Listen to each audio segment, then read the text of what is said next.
We, the Latinx people, have been saying from the very beginning that culturally, we don't have a problem with conflict. It's okay to disagree. It's okay to have those conversations. And it's okay to have feelings. Having feelings doesn't mean that you shouldn't be having the conversation. In fact, it means the opposite.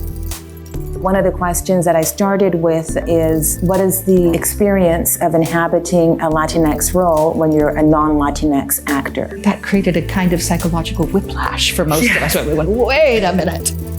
One of the people in the room who's Latinx said it would be an act of violence to have a non-Latinx actor play any of these roles. Is that the ultimate goal, to only have Latinx people play Latinx parts? I'm not interested in that. I just want to see on stage and in a company what I see on the subway in Toronto. We can't pretend that for the rest of the future, only Latinx actors will ever play Latinx roles. That's not actually humanly possible.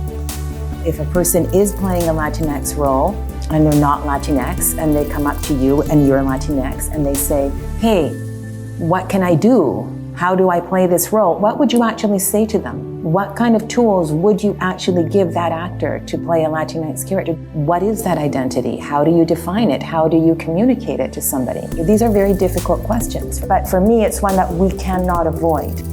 One of the wonderful challenges of the lab is that we are being asked to open up the possibility of a multiplicity of ways of understanding the work that we do. We get trained to be this neutral slate, get rid of our accents and leave ourselves at the door. Part of this new practice is, how do we bring ourselves into the room? How do we bring that into the room in a way that is influencing our work, and how can our work be better for it? It's one thing to have these conversations where I think we've really had this exchange, but we're in that room and what happens when we leave? This is a great experience. This is necessary work. However, these works that we are looking at are not new. They've won Pulitzer Prizes. They've won Nobel Prizes for literature. How do we get these terrific works brought in? How do we get the right bodies doing the right work?